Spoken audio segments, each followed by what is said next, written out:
Sa isang tahimik na baryo na napapaligiran ng malalawak na bukirin at matatayog na punong kahoy, naninirahan ang 18 taong gulang na si Bea Mendoza. Isa siyang masipag na estudyante sa huling taon ng senior high school. Kilala siya ng kanyang mga guro bilang matalino, magalang, at laging handang tumulong sa kapwa. Ngunit sa kabila ng kanyang mabuting asal, may isang bagay na palaging nagiging dahilan upang siya ay husgahan ng maraming tao. Araw-araw, bago pa sumikat ang araw, bumabangon na si Bea upang tulungan ang kanyang inang si Aling Rosa sa paghuhukay at paghahanda ng mga kamote na kanilang ibebenta. Matagal nang yumao ang kanyang ama dahil sa malubhang karamdaman.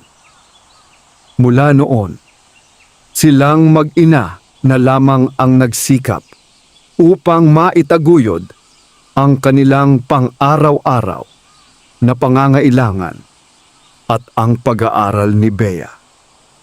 Hindi naging madali ang kanilang buhay. Madalas ay isang beses lamang silang nakakakain ng masustansyang pagkain sa maghapon. Gayunman, hindi kailanman nagreklamo si Bea. Naniniwala siyang ang marangal na paghahanap buhay ay higit na mahalaga kaysa marangyang pamumuhay na bunga ng panlilinlang. Tuwing umaga, isinasalansan niya ng maayos ang mga kamote sa isang lumang bilao. Malinis niyang pinupunasan ang bawat isa bago ito ilagay sa basket. Pagkatapos ay isinasabit niya ang basket sa kanyang bisikleta at umiikot sa mga kalapit na barangay. "Magandang umaga po, kamote po, bagong ani," magalang niyang bati sa bawat bahay. Marami ang bumibili dahil alam nilang sariwa at matamis ang kanyang paninda. Ngunit habang tumatagal, mas dumadami rin ang mga taong mapanghusga. Pagdating niya sa paaralan, dala pa rin niya ang ilang natitirang kamote upang maibenta pagkatapos ng klase. Hindi iyon ikinahihiya ni Bea. Para sa kanya, ang bawat piraso ng kamoteng kanyang naibebenta ay katumbas ng dagdag na pambili ng libro, proyekto at pamasahe. Subalit hindi ganoon ang tingin ng ilan niyang kaklase. "Narito na ang tindera ng kamote. Baka gusto mong magbenta sa loob ng classroom. Magkano 1 kilo? Baka may discount para sa estudyante." Madalas ay sinusundan pa iyon ng tawanan. Tahimik lamang si Bea. Hindi siya sumasagot. Alam niyang walang mabuting maidudulot ang pakikipagtalo. Sa halip, lalo niyang pinagbubuti ang kanyang pag-aaral. Napansin ito ng kanilang advisor na si Ginang Valencia. Isang hapon matapos ang klase, nilapitan niya si Bea. "Anak, huwag mong hayaang sirain ng mga salita nila ang iyong pangarap." Ngumiti si Bea kahit bahagyang namumuo ang luha sa kanyang mga mata.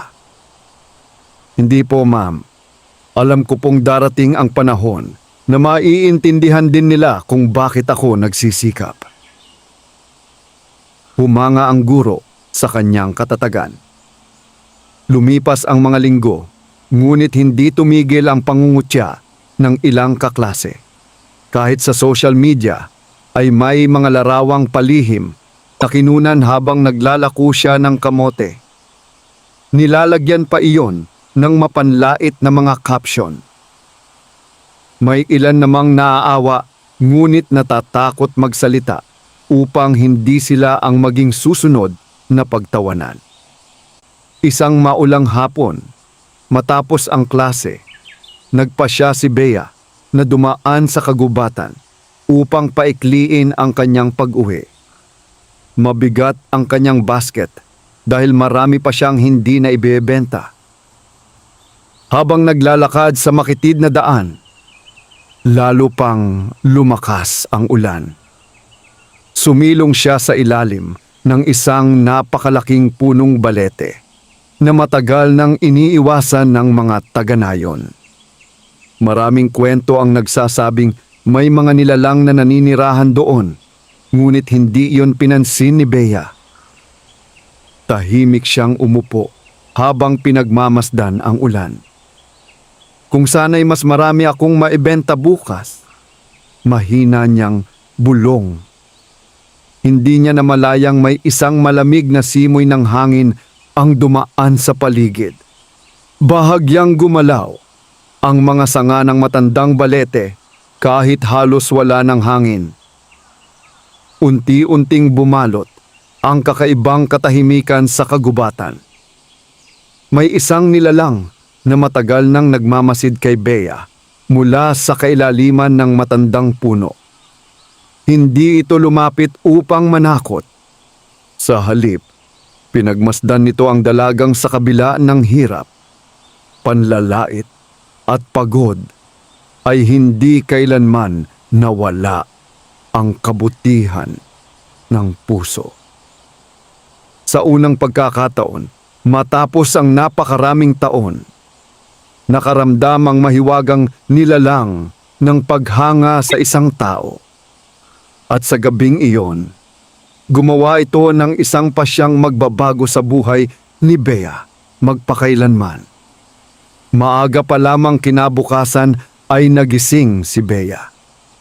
Bagamat kulang sa tulog dahil sa pagod at pag-aalala sa kanilang kabuhayan, maingat pa rin niyang inihanda ang mga bagong aning kamote.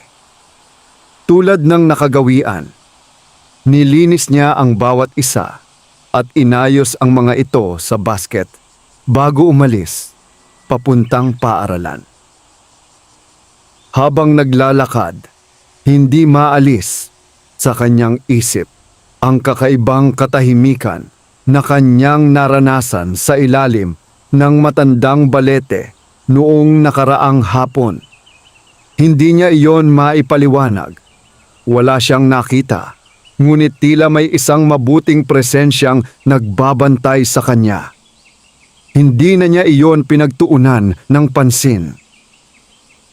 Sa paaralan ay muli siyang sinalubong ng mapanuyang mga tingin. May ilan na muling nagbiro tungkol sa kanyang paninda. Pinili niyang ngumiti lamang at ituon ang isip sa kanyang mga aralin. Pagsapit ng hapon, naglakad siyang muli pauwi. Katulad noong nakaraang araw, dumaan siya sa daan ng kagubatan. Hindi dahil nais niyang subukin ang kanyang takot, kundi dahil iyon ang pinakamabilis na daan at kailangan niyang makarating agad sa kanilang bahay. Tahimik ang paligid, tanging huni ng mga ibon at lagaslas ng mga dahon ang maririnig. Pagdating niya sa matandang balete, napansin niyang may ilang nahulog na bunga ng ligaw na puno sa tabi ng daan. Bigla ring umihip ang malamig na hangin. Huminto si Bea. "May tao po ba?" Magalang niyang tanong. Walang sumagot.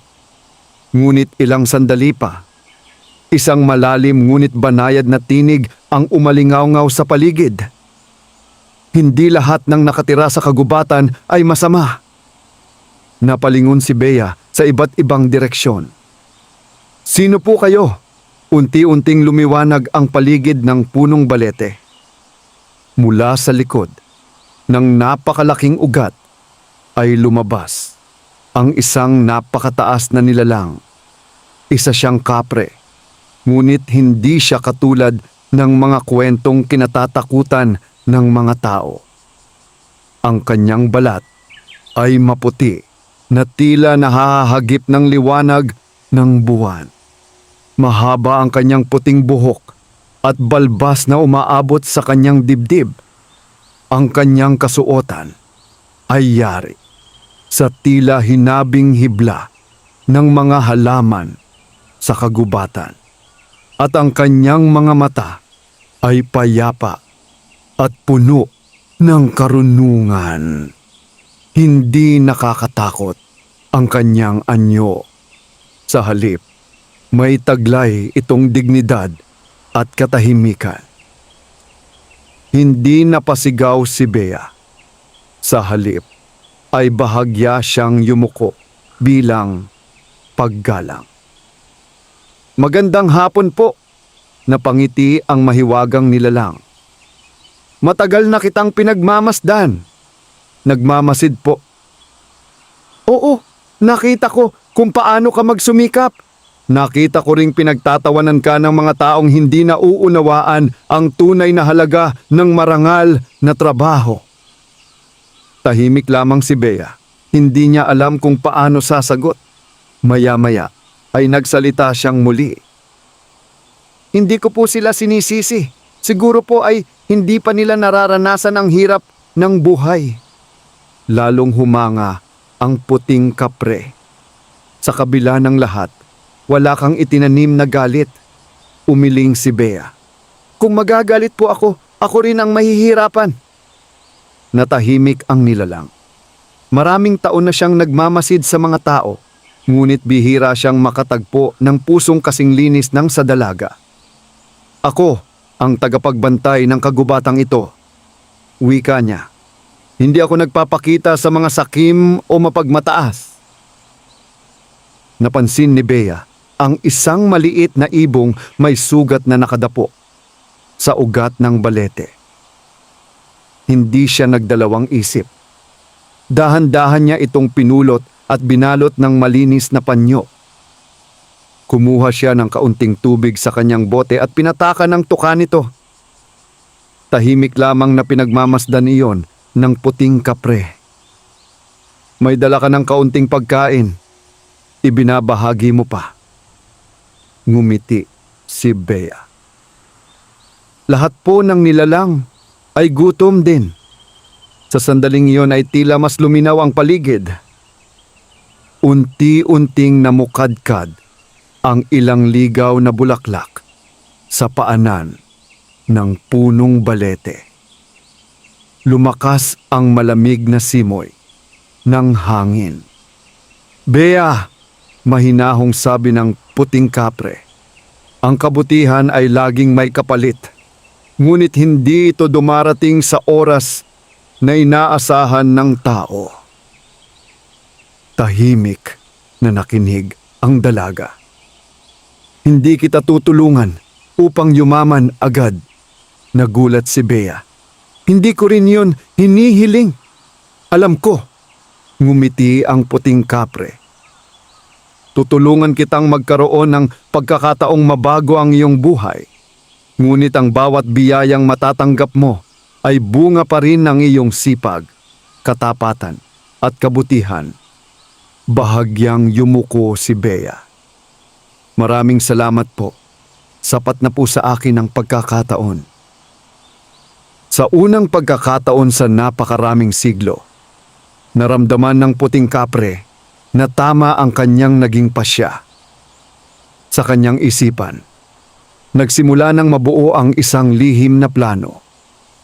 Isang paraang magpapakita sa buong baryo na ang isang taong kanilang minamaliit ang siyang magiging huwaran ng tunay na dangal. Ngunit kasabay ng kanyang pasya ay may isang pares ng matang lihim na nakamasid mula sa kalaliman ng kagubatan. Hindi ito natuwa sa nalalapit na pagtulong ng puting kapre kay Bea. At nagsimula na ring gumalaw ang isang panganib na maaaring sumubok sa katatagan ng kanilang bagong nabuong pagkakaibigan. Mula nang makilala ni Bea ang puting kapre, hindi nagbago ang kanyang pamumuhay. Patuloy siyang gumigising bago sumikat ang araw. Tumutulong sa kanyang inang si Aling Rosa sa pag-aani ng kamote at naglalako ng mga ito bago at pagkatapos ng klase. Para sa kanya, ang isang pangako ay hindi dahilan upang tumigil sa pagsisikap. Lumipas ang ilang araw na hindi muling nagpakita ang mahiwagang nilalang. Inisip ni Bea na marahil ay isa lamang iyong pambihirang pagkakataon. Gayunman, nanatili sa kanyang isipan ang mga salitang binitiwan ng puting kapre. Ang biyaya ay sasabay lamang sa taong marunong magsikap. Isang Sabado ng umaga, nagtungo si Bea at ang kanyang ina sa kanilang maliit na taniman. Napansin nilang mas malulusog ang mga halamang kamote kaysa dati. Ang mga dahon ay matingkad ang luntian at ang lupa ay tila mas mataba. Parang kakaiba ang tanim natin ngayon, sambit ni Aling Rosa habang nakangiti. Tila pinagpala tayo, inay, sagot ni Bea. Nang hukayin nila ang unang puno ng kamote, kapwa sila natigilan. Napakalalaki at napakikinis ng mga kamoteng lumabas sa lupa.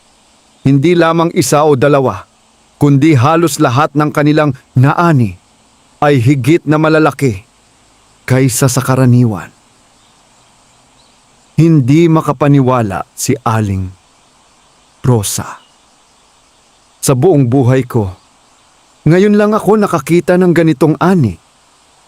Ngumiti lamang si Bea. Hindi niya sinabi sa kanyang ina ang tungkol sa puting kapre. Batid niyang darating ang tamang panahon upang maunawaan nito ang lahat. Kinabukasan, nagtungo siya sa palengke upang magbenta. Hindi nagtagal ay naubos ang lahat ng kanyang paninda. Maraming mamimili ang humanga sa kalidad ng kanyang mga kamote. Napakatamis nito, napakalinis at sariwa. Bukas ulit kami bibili. Sa unang pagkakataon, matapos ang mahabang panahon, nakauwi si Bea na may sapat na kinita upang makabili ng bigas, gamot para sa kanyang ina, at ilang kagamitang kailangan niya sa paaralan. Hindi man marangya ang kanilang hapunan, dama nila ang kakaibang saya. Habang nagpapahinga si Bea sa labas ng kanilang bahay ng gabing iyon, muling umihip ang malamig na hangin. Alam na niya kung sino ang naroon. Tahimik siyang tumingin sa gilid ng kanilang bakuran.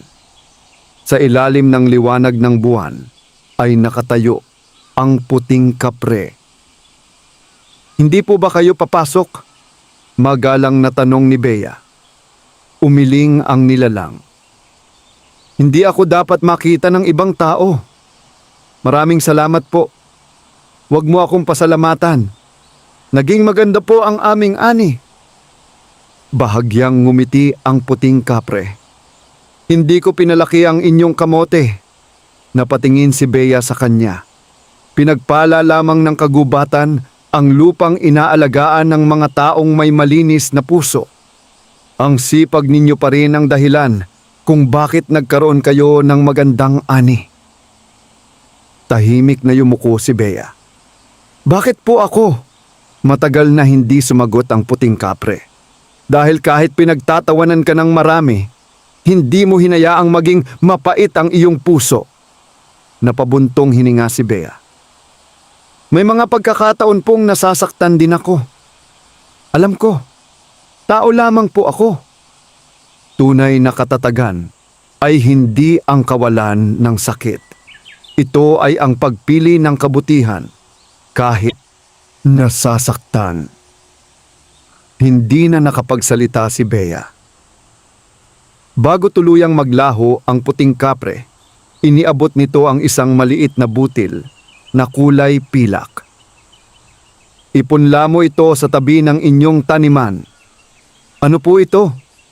Isang regalo ng kagubatan. Hindi po ba ito mapanganib? Hindi, ngunit tandaan mo, huwag na huwag mong gagamitin ang anumang biyayang matatanggap mo upang magmataas o maghiganti. Tinatanggap ko po ang inyong bilin. Tumango ang puting kapre bago unti-unting naglaho sa dilim. Kinabukasan, itinanim ni Bea ang mahiwagang butil sa tabi ng kanilang taniman. Ilang sandali lamang ang lumipas ay tila bahagyang gumalaw ang lupa. Hindi iyon napansin ni Bea. Ngunit mula sa malayong bahagi ng kagubatan, isang nilalang na nababalot ng maitim na anino ang lihim na nagmamasid. Mahigpit nitong ikinuyom ang kamao habang pinagmamasdan ang lupang pinaglagyan ng mahiwagang binhi. Kung hindi ko mapipigilan ang puting kapre, mahina nitong bulong, ako ang sisira sa lahat ng biyayang kanyang ibinibigay. Sa unang pagkakataon, isang malaking panganib ang nagsimulang lumapit sa buhay ni Bea. Isang pagsubok na susukat hindi lamang sa kanyang tapang, kundi pati sa kanyang pananampalataya at kabutihan. Lumipas ang ilang araw matapos itanim ni Bea ang mahiwagang butil na ibinigay ng puting kapre. Araw-araw niya itong dinidiligan kasabay ng iba pa nilang pananim. Hindi siya naghangad ng himala. Para sa kanya, ang bawat binhi ay nangangailangan ng tiyaga at panahon upang lumago. Ngunit isang umaga, habang sumisikat pa lamang ang araw, napansin niyang may kakaibang halamang tumubo sa tabi ng kanilang taniman. Hindi ito kahawig ng karaniwang puno. Ang mga dahon nito ay kulay lunti ang may bahagyang pilak na kislap kapag nasisinagan ng liwanag. Sa bawat paghihip ng hangin, tila nagliliwanag ang mga ugat nito. Bea, anong halamang iyan? Tanong ni Aling Rosa. Umiling ang dalaga.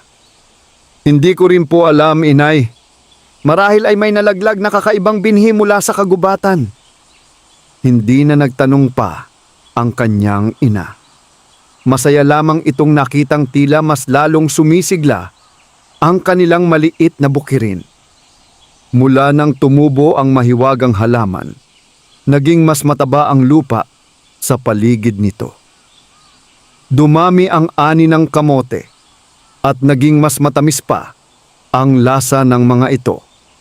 Mabilis na kumalat sa mga karatig bayan ang balita tungkol sa dekalidad na kamote ni Bea at Aling Rosa. Dumarami ang bumibili.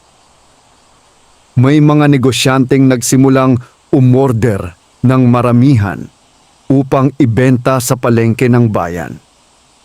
Unti-unti, gumaan ang kanilang pamumuhay. Nakapagpalit sila ng bubong na matagal nang tumutulo tuwing umuulan. Nakabili rin sila ng bagong uniforme at mga aklat para kay Bea. Ngunit nanatili siyang mapagkumbaba. Patuloy pa rin siyang naglalako ng kamote sa parehong bisikletang gamit niya noon. Napansin ito ng kanyang mga kaklase. Nakabenta yata ng marami ang tindera ng kamote. Akala ko titigil na siya. Ngunit sa pagkakataong ito, may ilan nang hindi natawa. Sa halip, may mga kaklaseng lumapit kay Bea. Bea, paano ba maging matamis ang tanim ninyong kamote? Ngumiti lamang siya. Alagaan ninyo ng mabuti ang lupa at huwag mandaya sa pagtatanim. Simple ang kanyang sagot. Hindi niya binanggit ang tungkol sa puting kapre. Hindi niya inangkin ang biyayang hindi naman talaga kanya. Samantala, sa kailaliman ng kagubatan, muling nagpakita ang puting kapre. Tahimik niyang pinagmamasdan ang lumalagong halaman. Mabuti, bulong nito. Hindi siya nagbago. Ngunit hindi siya nag-iisa. Mula sa likuran ng mga punong kahoy ay lumabas ang isang nilalang na nababalot ng maitim na usok. Matangkad ito, may mapupulang mga mata at mahahabang kuko. Matagal kitang hinahanap.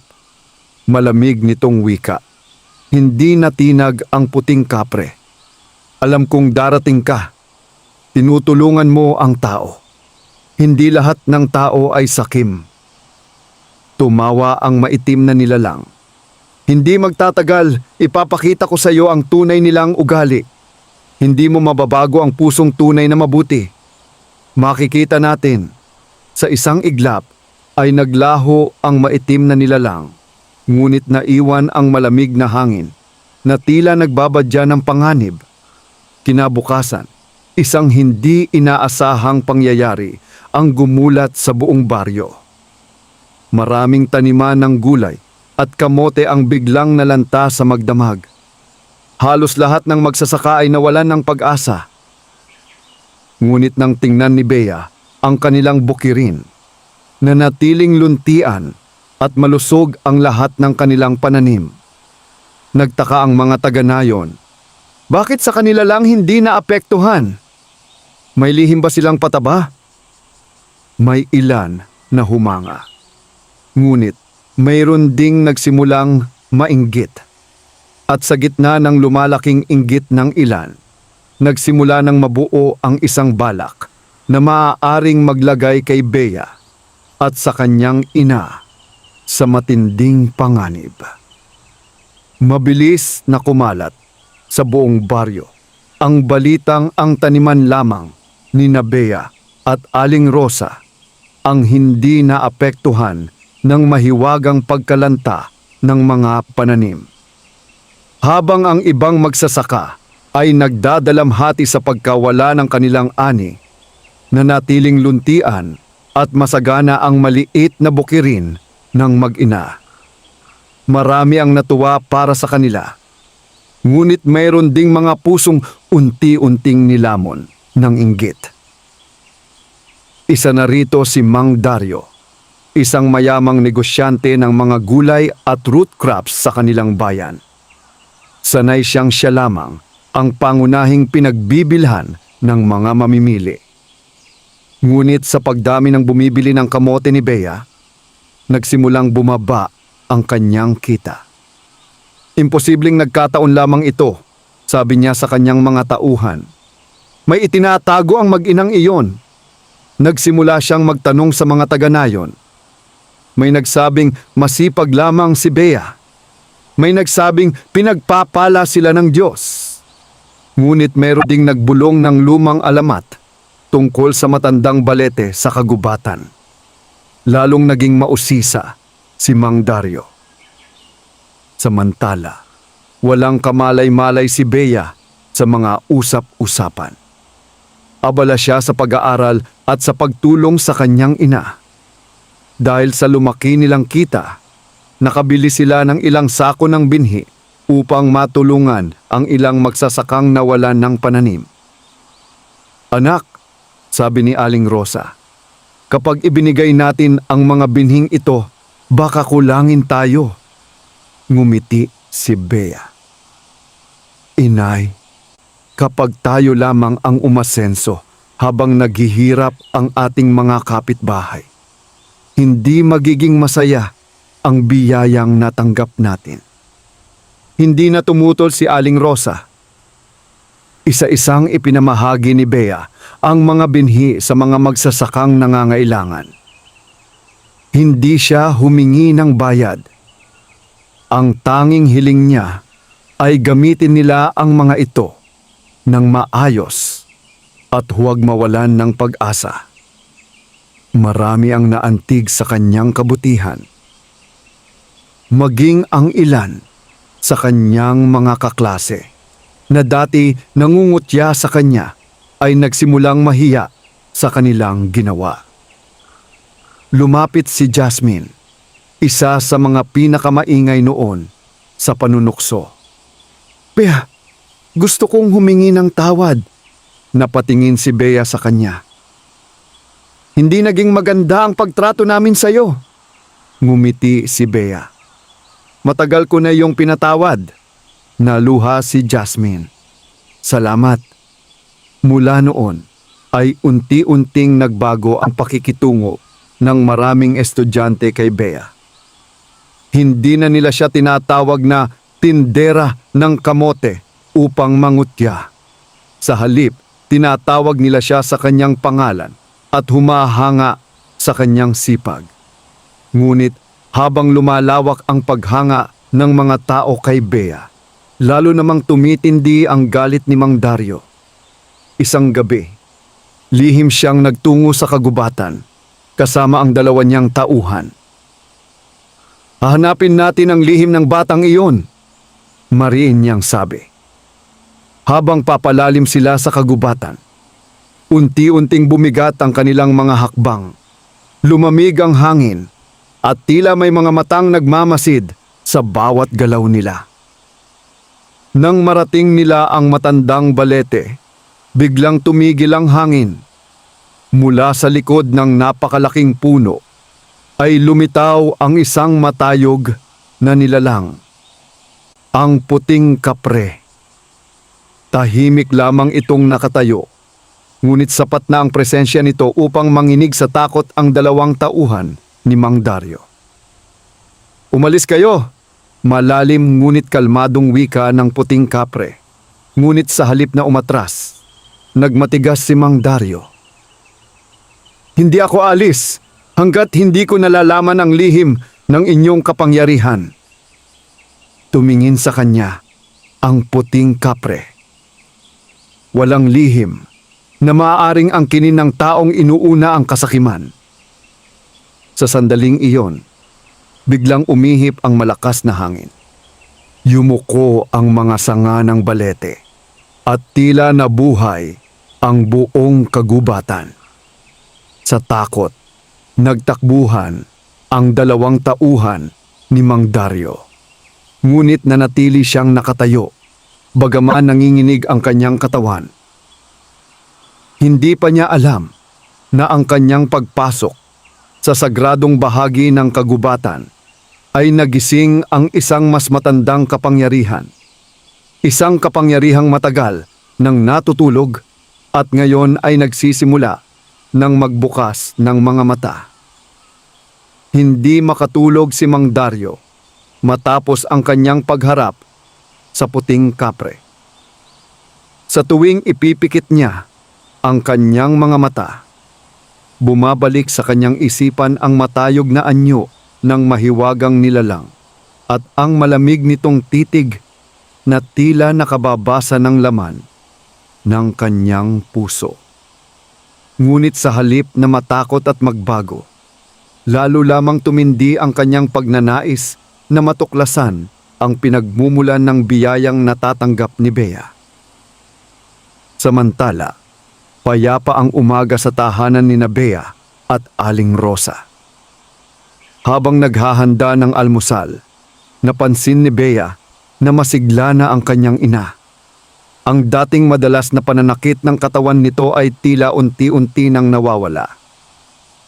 "Nakakagulat," nakangiting wika ni Aling Rosa. "Parang bumabalik ang lakas ko." Masayang napangiti si Bea.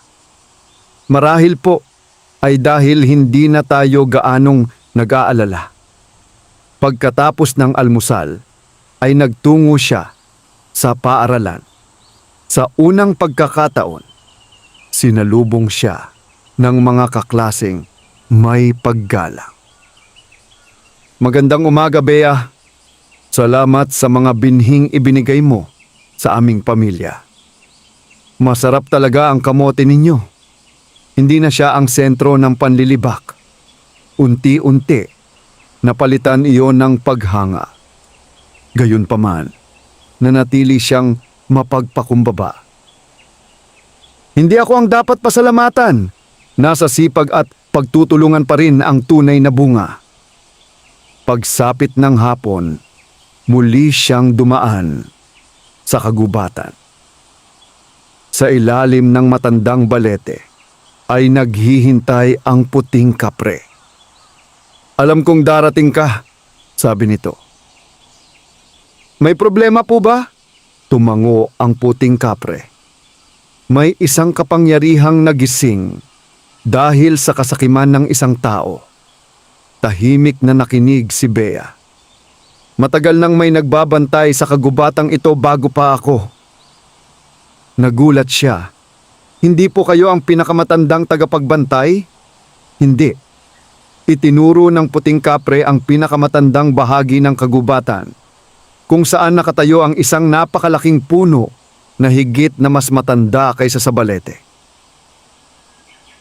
May isang sinaunang tagapagbantay na natutulog doon sa loob ng maraming siglo.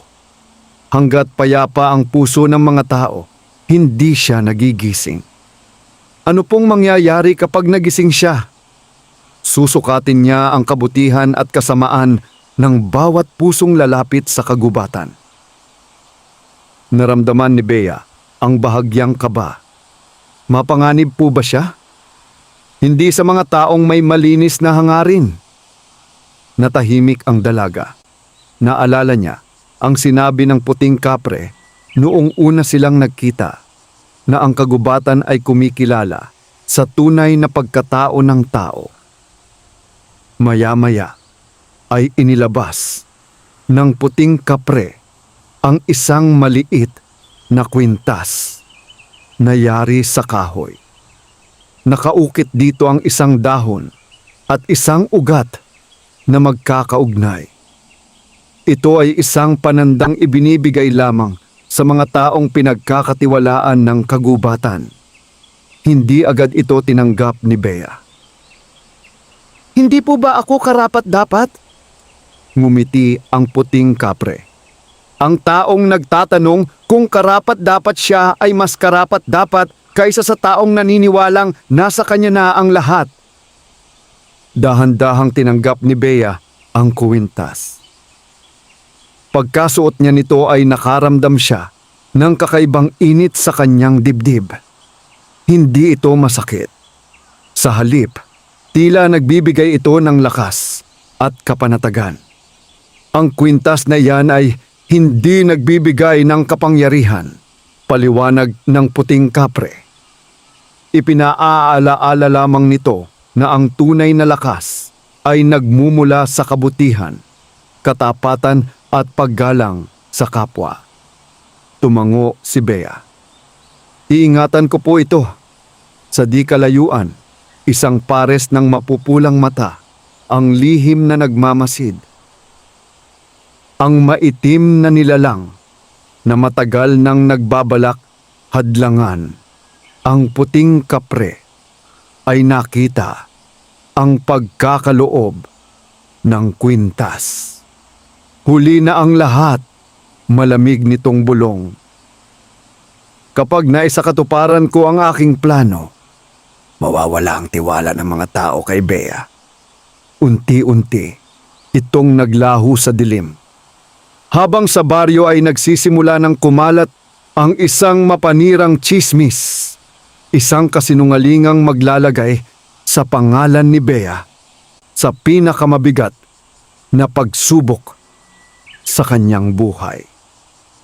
Kinabukasan, paggising pa lamang ni Bea ay napansinan niyang kakaiba ang kilos ng mga tao sa kanilang baryo. Ang mga kapitbahay na dati magiliw na bumabati ay tila nag-aalangan ng makipag-usap sa kanya. May ilan pang palihim na nag-uusap habang siya'y dumaraan. Hindi niya ito pinansin. Inisip niyang marahil ay abala lamang ang lahat sa kani-kanilang gawain. Ngunit pagdating niya sa paaralan, lalo niyang naramdaman ang pagbabago. Huminto ang usapan ng kanyang mga kaklase nang makita siyang papasok sa silid-aralan. May ilan na umiwas ng tingin, habang ang iba naman ay lihim na nagbubulungan. Hindi nagtagal ay lumapit sa kanya ang kaibigan niyang si Jasmine. "Bea, may kumakalat na balita tungkol sa'yo." Nagulat si Bea. "Anong balita?"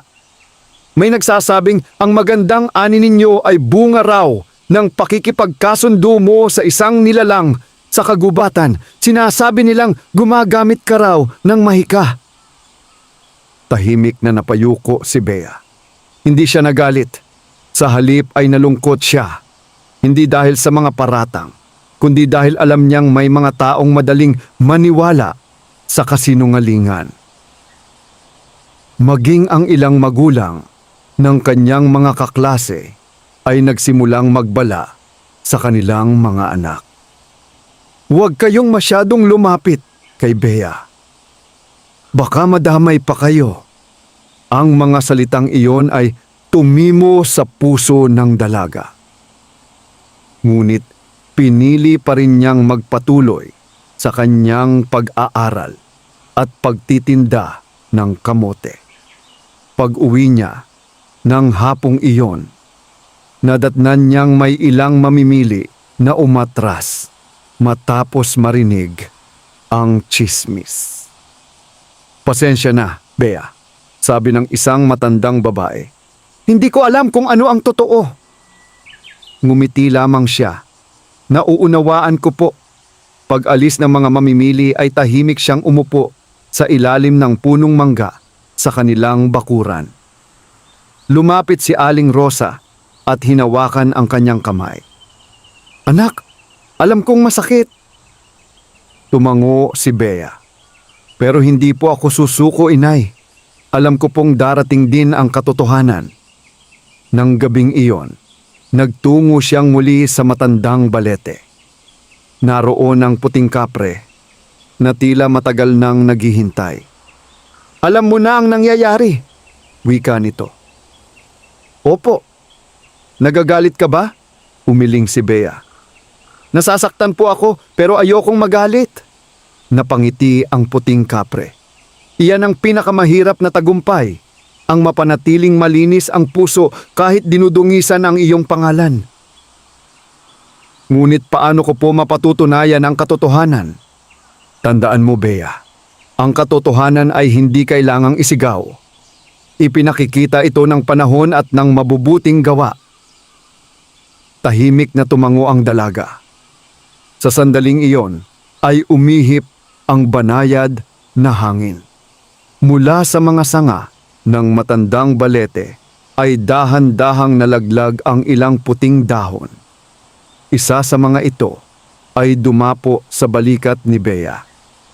"Malapit na ang oras," sabi ng puting kapre. "Anong oras po?" "Ang oras ng paghahayag." Hindi na ito nagpaliwanag pa. Unti-unti itong naglaho sa dilim ng kagubatan.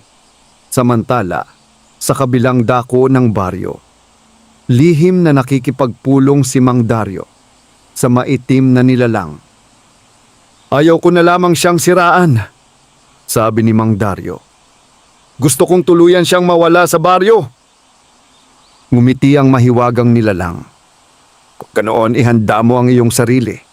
Sa nalalapit na kapistahan ng baryo, malalaman ng lahat ang isang lihim na matagal nang nakatago." Hindi alam ni Mang Dario na habang ginagamit niya ang kapangyarihan ng kadiliman para sa kanyang pansariling hangarin, unti-unti rin siyang nahuhulog sa bitag na siya mismo ang naghukay. At si Bea, na walang kaalam-alam sa binubuong sabwatan laban sa kanya, ay papalapit na sa pinakamahalagang pagsubok na huhubog sa kanyang kapalaran. Dumating ang araw ng taunang kapistahan ng baryo. Mula pa lamang sa umaga ay abala na ang lahat sa paghahanda. Makukulay na banderitas ang nakasabit sa mga lansangan at ang plaza ay napuno ng mga tindahan ng pagkain, palaro at mga produktong gawa ng mga magsasaka. Isa sa mga inaabangang bahagi ng kapistahan ay ang paligsahan ng pinakamahusay na ani, kung saan maaaring ipakita ng bawat magsasaka ang kanilang pinakamagagandang produkto. Hinikayat si Bea ng kanyang mga kapitbahay na sumali. Noong una ay nahihiya ako, sabi niya kay Aling Rosa. Ngunit kung makatutulong ito upang makilala ang sipag ng ating mga magsasaka, sasali po tayo. Maingat nilang pinili ang pinakamagaganda at pinakamalalaking kamote mula sa kanilang ani. Hindi nila ito pinalamutian ng labis. Nilinis lamang nila ang bawat isa at inayos sa isang simpleng bilao. Pagdating nila sa plaza, napansin ni Bea ang malamig na mga tingin ng ilang tao. May ilan pa ring naniniwala sa mga tsismis tungkol sa kanya. Sa kabilang panig ng plaza ay naroon si Mang Dario. Nakangiti siya, ngunit may lihim na balak na nakatago sa kanyang isipan. Sa ilalim ng kanyang mesa ay may isang supot na naglalaman ng itim na pulbos na ibinigay ng mahiwagang nilalang na kanyang nakilala sa kagubatan. Sinabi rito na kapag naihalo ang pulbos sa ani ni Bea, mabilis itong mabubulok sa harap ng maraming tao. Sa gayon, mapapahiya siya at lalo pang paniniwalaan ang masasamang usap-usapan. Nang walang nakakakita, palihim na lumapit si Mang Dario sa mesa ni Bea. Dahan-dahan niyang iwawisik ang pulbos. Ngunit bago pa man ito dumapo sa mga kamote, biglang umihip ang isang malakas na hangin. Nag-ikot ang pulbos sa ere at bumalik sa mismong mesa ni Mang Dario. Sa loob lamang ng ilang sandali, ang kanyang mga gulay at pananim ang siyang nagsimulang malanta at mabulok. Nagulat ang lahat. Ano ang nangyari? Hindi ba sariwa ang mga ani niya kanina? Napaatras si Mang Dario. Namumutla ang mukha. Samantala, nanatiling sariwa at maganda ang mga kamote ni Bea. Tahimik lamang siyang nakatayo. Hindi niya alam ang tunay na nangyari. Lumapit ang mga hurado at maingat na sinuri ang lahat ng mga kalahok. Matapos ang mahabang paghuhusga, iisa ang kanilang naging pasya. Ang nagwagi sa paligsahan ng pinakamahusay na ani ngayong taon ay si Bea Mendoza. Nagpalakpakan ng karamihan, marami ang natuwa. Ngunit sa halip na magdiwang ng labis, lumapit si Bea sa entablado at magalang na yumuko. Maraming salamat po sa pagkilalang ito, wika niya. Ang gantimpalang ito ay hindi lamang para sa akin, kundi para sa aking ina at sa lahat ng magsasakang nagsisikap araw-araw.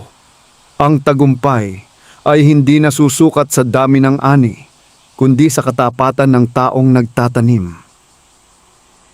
Natahimik ang buong plaza. Marami ang napahiya sa kanilang naging paghusga sa kanya. Maging ang ilan sa mga dating nangutya ay kusang lumapit upang humingi ng tawad.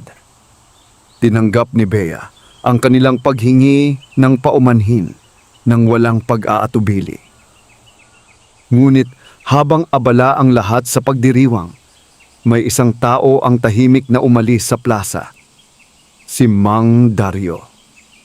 Puno ng galit at pagkabigo, muli siyang nagtungo sa kagubatan upang hanapin ang maitim na nilalang. Ngunit pagdating niya sa matandang balete, wala na roon ang nilalang. Sa halip, isang malalim at makapangyarihang tinig ang umalingaw-ngaw sa buong kagubatan. Ang kasamaan ay laging bumabalik sa pinagmulan nito. Biglang nagsimulang manginig ang lupa. Unti-unting bumukas ang pinakamatandang bahagi ng kagubatan at mula sa kailaliman nito ay may isang sinaunang nilalang na dahan-dahang namulat. Ang tunay na tagapagbantay ng kagubatan ay ganap ng nagising.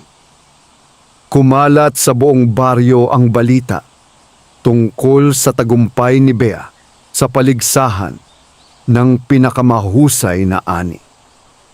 Ang mga taong dating nag-alinlangan sa kanya ay nagsimulang maniwala na ang kanyang tagumpay ay bunga ng sipag, tiyaga at katapatan.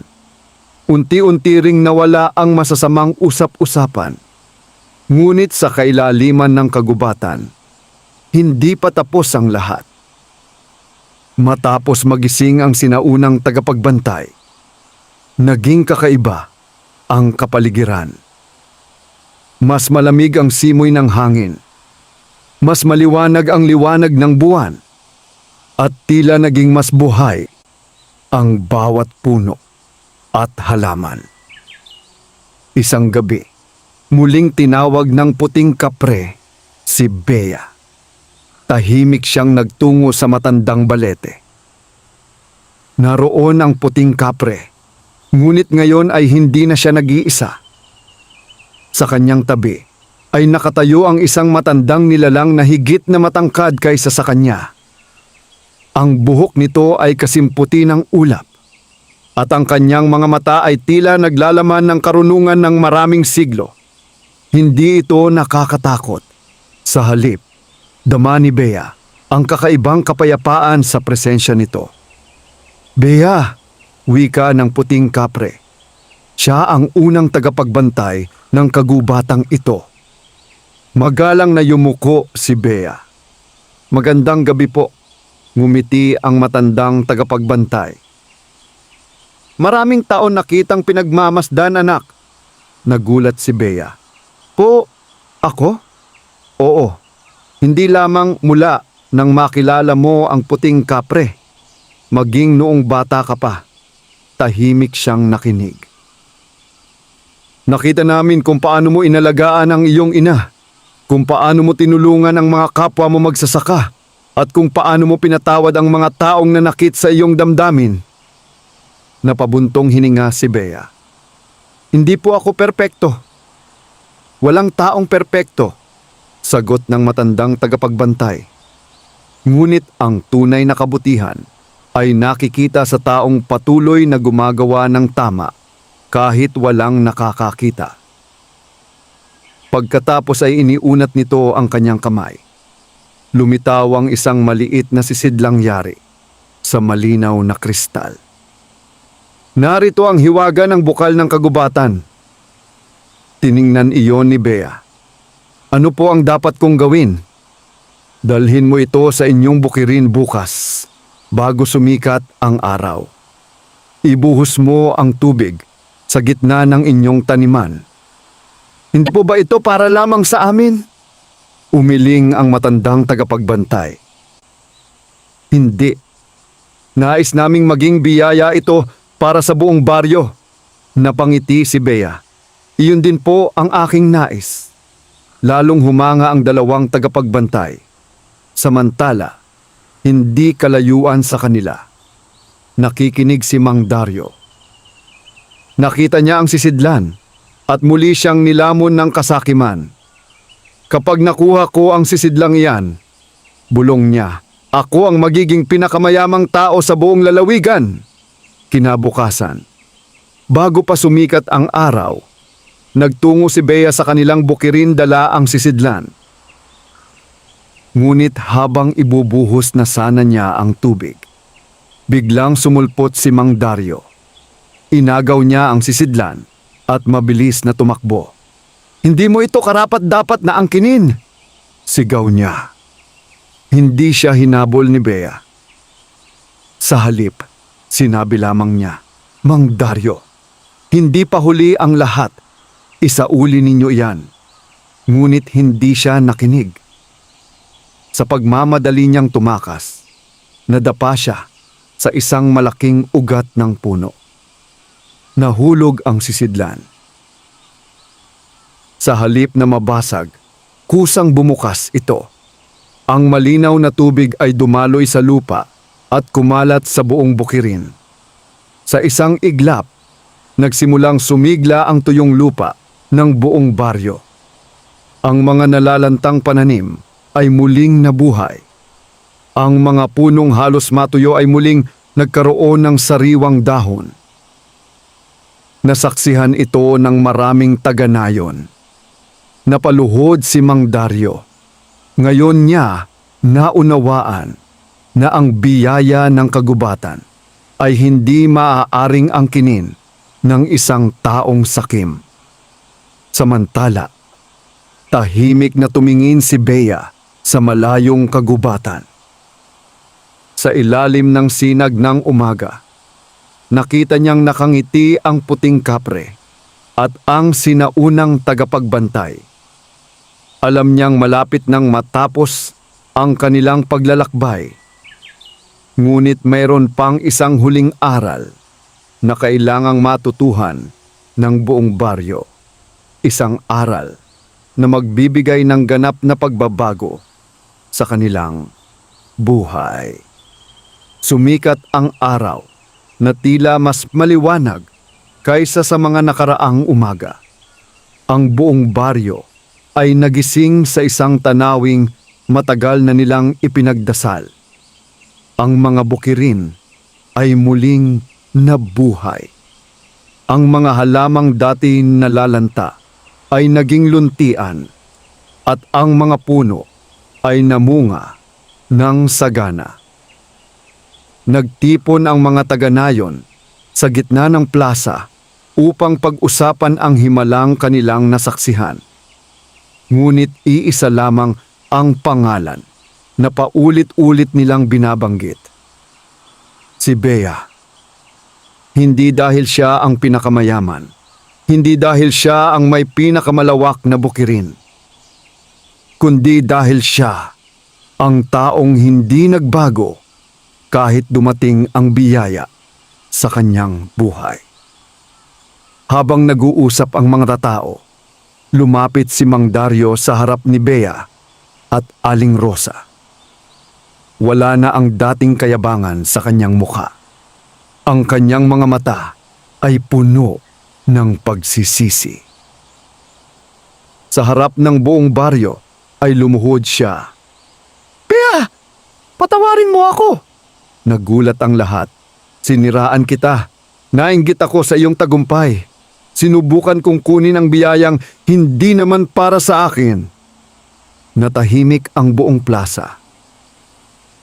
Maraming naghihintay sa magiging sagot ni Bea.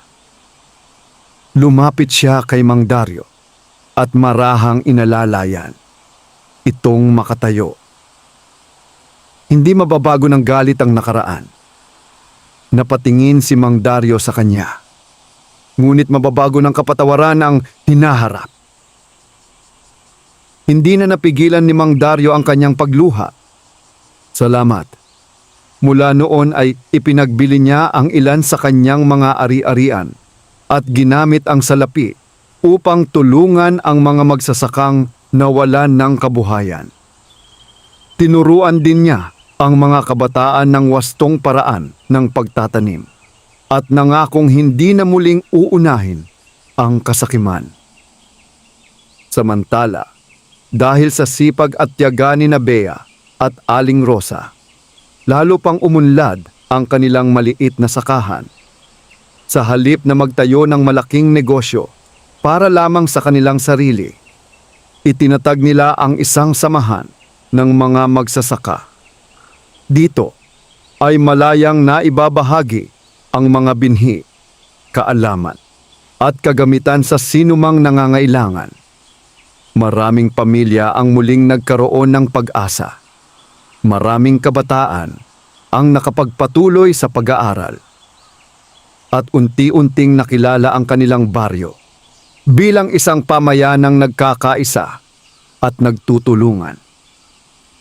Isang tahimik na gabi, nagtungo si Bea sa matandang balete sa huling pagkakataon. Naroon ang puting kapre, ngunit ngayon, ang kanyang anyo ay tila mas maliwanag kaysa dati. "Maraming salamat po," wika ni Bea. Umiling ang puting kapre. "Hindi ako ang dapat mong pasalamatan.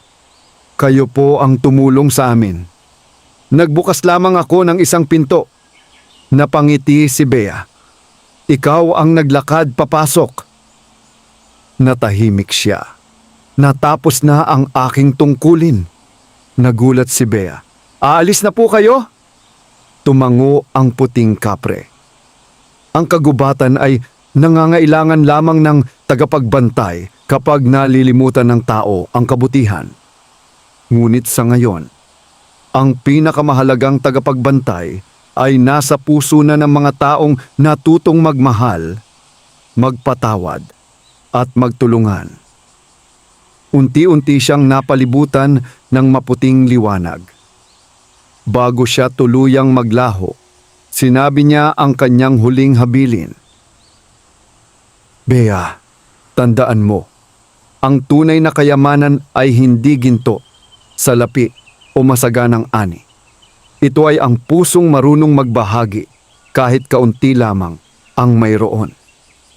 Pagkasabi niyon ay unti-unti nang naglaho ang puting kapre, na tila naging bahagi ng malamig na simoy ng hangin sa kagubatan. Hindi na siya muling nakita ng sinuman. Lumipas ang maraming taon.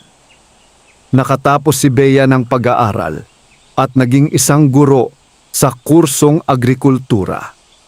Ginamit niya ang kanyang alaman upang turuan ang mga kabataan ng makabagong pagsasaka, kasabay ng mga aral tungkol sa katapatan, sipag at malasakit sa kapwa. Ang kanyang ina ay namuhay ng payapa at nasaksihan ang bunga ng kanilang mga paghihirap. Ang matandang balete ay nanatiling nakatayo sa gilid ng kagubatan. Marami pa ring nagkukwento na kapag ang isang taong may mabuting puso ay dumaraan doon sa gabi, may mararamdaman siyang banayad na hangin at makakakita ng maputing liwanag sa pagitan ng mga sanga.